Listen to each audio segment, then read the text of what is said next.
wassalatu wassalamu ala rasulillah. Asyhadu an la ilaha illallah wa asyhadu anna muhammadan abduhu wa rasuluhu la nabiyya wa la rasula ba'dah. Allahumma salli wa sallim wa barik wa karrim ala sayyidina wa habibina wa syafi'ina wa qurrati ayunina wa maulana Muhammadin wa ala alihi wa ashabihi ajma'in, amma ba'd. Hadratul mukarramin, para hadirin, bapak-bapak, para ibu-ibu, para wali santri, para santriwan santriwati, wabil khusus teruntuk guru kita Al-Mukarram Kiai Haji Abdul Fattah Bani Aziz Al-Misri. Mudah-mudahan Allah Subhanahu wa taala memanjangkan usia melalui perantara beliau, amin ya rabbal alamin. Yang saya hormati Ketua Padepokan Cang Subur, Bapak Wakil, Bapak Amil Andi, Bapak Ustadz Rifai, dan juga para ibu-ibu ustazah, para wali santri, para santriwan santriwati yang tidak dapat disebutkan satu persatu, namun insya Allah tidak mengurangi rasa hormat dan taklim saya kepada para hadirin sekalian. Puji dan syukur mari sama-sama kita panjatkan kehadirat Allah Subhanahu wa taala dengan sama-sama mengucapkan kalimat tahmid alhamdulillahirabbil alamin. Alhamdulillahirabbil alamin. Salawat dan juga salam senantiasa terlimpah curahkan kepada baginda Nabi Muhammad sallallahu alaihi wasallam. Mudah-mudahan kita semua istiqomah senantiasa menjalankan sunnah-sunnah dan juga ajaran-ajaran yang Rasulullah sampaikan kepada kita, hingga akhirnya kelak yaumul qiyamah kita termasuk menjadi golongan umatnya yang mendapatkan syafaat dari kanjeng Nabi Muhammad sallallahu alaihi wasallam. Amin ya rabbal alamin. Udah ngantuk, Bu? Belum. Bapak-bapak udah ngantuk? Udah. Oh. Itu mah, Bu, bukan bapak, itu anak. Masih jam 9:30 sambil menunggu guru kita ya, Bu ya. Saya di sini bukan ingin tausiah karena bukan belum mabok saya buat tausiah. Ya, Bapak MC. Saya mohon maaf Bapak MC. Saya di sini mau cerita aja, Bu. Boleh, Bu? Bu. Boleh. Saya boleh cerita nggak? Boleh. Nanti kalau bisa cerita jadi ngantuk. Boleh cerita? Boleh. Ya, boleh. Alhamdulillah kalau boleh. Tadinya kalau nggak boleh saya mau maksa. Jadi ada sebuah riwayat. Riwayat ini ditulis dalam kitab Irsyadul Ibad karangan dari Syekh Zainuddin bin Abdul Aziz bin Zainuddin Al-Malibari. Bu, istri saya ngomong baik, istri saya jadi pelopor pembicara. Ikut.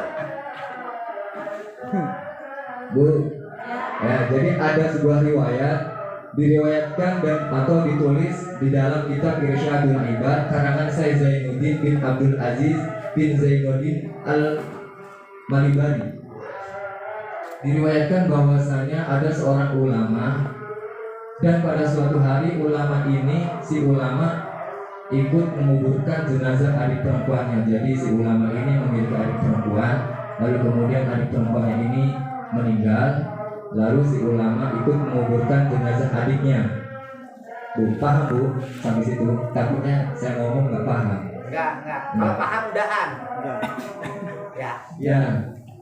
Tatkala beliau menguburkan jenazah adiknya, tanpa sadar dompet beliau itu yang ada isi uangnya itu jatuh dan ikut terkubur di dalam makam adiknya. Tanpa sadar, jadi nggak tahu, namanya nggak sadar ya. Nah, setelah selesai acara pemakaman, beliau pulang ke rumah. Begitu sampai di rumah, beliau mau jajan ceritanya, dompetnya nggak ada. Pas lagi cari-cari, beliau baru sadar, baru ingat, oh iya. Beliau yakin bahwasannya dompet beliau itu terjatuh dan ikut terkubur di dalam makam adiknya. Lalu kemudian beliau ini bermaksud balik lagi ke makam adiknya, bermaksud untuk menggali kuburan adiknya, mengambil dompet tersebut. Baru mulai menggali makam adiknya, baru mau mulai Ibu, baru mulai mungkin pakai cangkul kali. Kalau misalnya pakai cangkul baru satu gacrokan, kalau orang Jawa ngomong gacrokan. Baru satu kali cangkul, keluar api menyembur dari dalam makam adik perempuan tersebut. Kaget kan? Namanya kaget, terheran-heran. Lalu si ulama nggak jadi nerusin buat gali makam tersebut. Dan si ulama ini pulang sambil menangis, terheran-heran, ada apa sih, kenapa sih makam adik saya itu keluar api gitu kan. Begitu sampai rumah, saya minum dulu Bu ya. Sampai rumah soalnya udah. Iya, boleh. Terus Iya. Makan gorengan. Gorengan ada makan. iya. Sampai mana tadi? Sampai rumah ya? Iya. Begitu sampai rumah, si ulama ini nangis, sedih, terheran-heran, ada apa sih gitu. Lalu beliau menceritakan hal tersebut sama ibunya.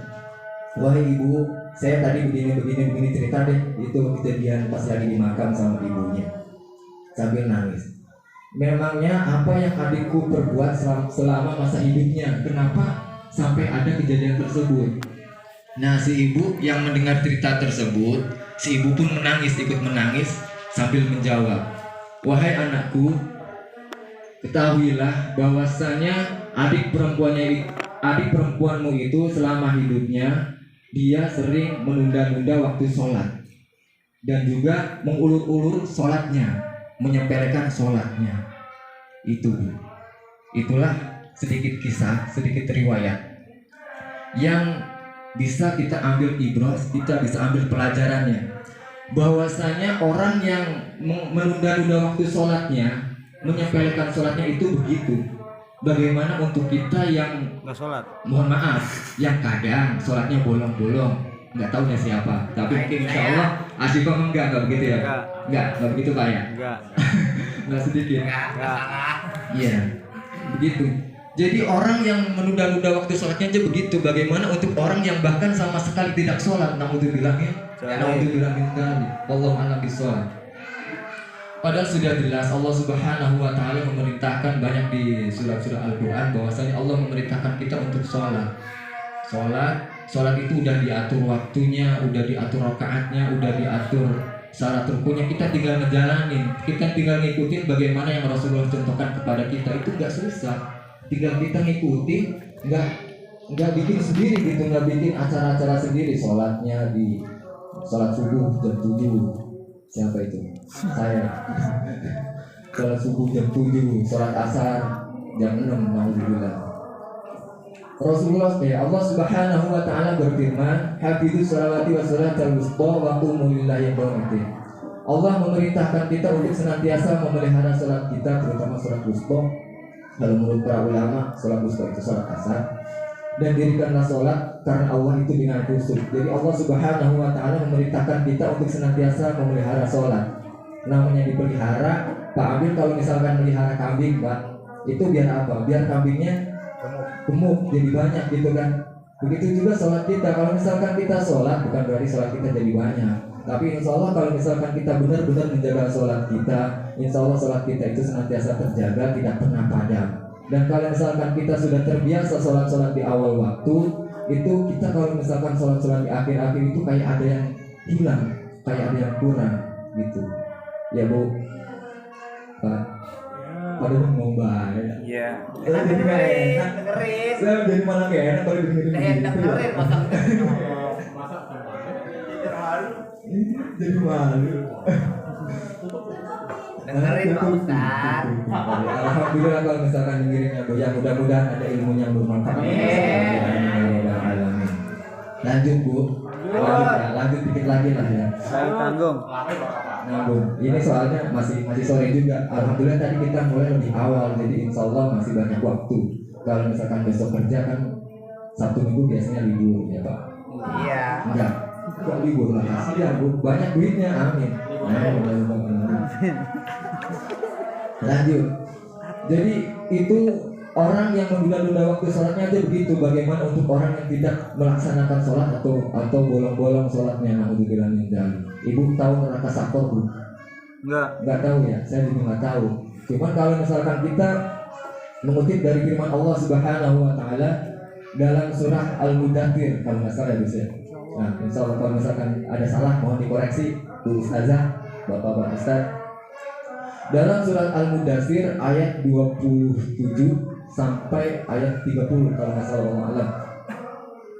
Wa ma adraka ma saqar la tubaqi wa la tadar. La tubaqi wa la tadar la wahadul bashar 'alaiha 19. Jadi tahukah kamu neraka Sakor itu? Neraka Sakor adalah neraka yang tidak meninggalkan, yang tidak melepaskan. Dan neraka Sakor itu di atasnya itu dijaga oleh 19 malaikat. Bara apinya itu menyala-nyala sampai melepuhkan kulitnya gosong. Kalau misalkan masuk neraka Sakor, ngeri ya? Ngeri nggak Pak? Kurang ngeri, gambarannya kurang ngeri. Jadi ibaratnya kalau misalkan neraka Sakor, kita baru mau dimasukin ke dalam neraka Sakor itu bisa dikatakan baru ngendus apanya itu, asapnya ya. Baru ngendus asapnya, kulit kita udah melepuh. Begitu masuk, tubuh kita hancur lebur Pak. Hancur lebur. Namanya hancur lebur itu, hancur leburnya itu pelan-pelan. Berarti kan berasa banget sakitnya ya Pak. Bayangin kalau misalkan kesundut rokok aja Pak. Kesundut rokok baru dikit dan itu udah panas. Apa nggak panas? Tadi kalau pasti ibu nggak panas ya. Ya Bu, bayangin ibu kalau misalkan lagi goreng ikan, goreng tempe, lalu kemudian minyaknya meletak apa? Niprat ke tangan itu panasnya luar biasa Bu ya. Bayangin kalau misalkan di dalam neraka Sakor itu panasnya berasa ke seluruh tubuhnya melepuh, gosong, melepuh, kemudian hancur lebur. Begitu terus.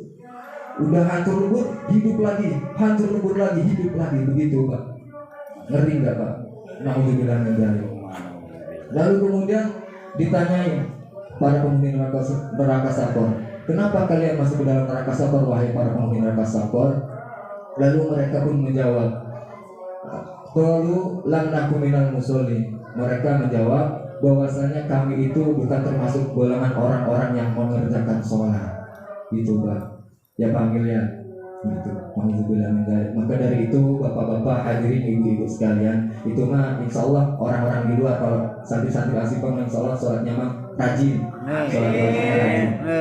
Ya di sini intinya saya ingin mengingatkan bahwasanya banyak sering guru-guru kita, ustadz-ustadz yang lain, ulama yang lain senantiasa mengingatkan bahwasanya sholat itu penting. Jadi sekali lagi saya tekankan di sini, saya mengingatkan diri saya pribadi sendiri, keluarga saya, anak saya, dan juga keluarga besar saya di Asyifa ini. Ayo kita bagaimanapun keadaan kita, bagaimanapun kondisi kita, jangan pernah meninggalkan sholat Bu Pak ya. Kalau misalkan ada tamu, jangan jangan segan untuk ngajakin, kalau bisa ayo sholat bareng sekalian ya Pak. Ya. Jadi bagaimanapun kondisi kita, jangan pernah meninggalkan sholat. Mungkin dari itu saja yang dapat saya sampaikan. Mudah-mudahan ada ilmu, ada fadilah, ada manfaat yang bisa diambil walaupun hanya sedikit ya Bu Pak ya. Amin ya rabbal alamin. Mohon maaf apabila ada kesalahan dari segi pengucapan, dari segi tingkah laku ataupun yang lainnya. Yang benar datangnya dari Allah, yang salah datangnya dari saya sebagai manusia. Wabillahi taufiq wal hidayah. Wassalamualaikum warahmatullahi wabarakatuh. Waalaikumsalam warahmatullahi wabarakatuh.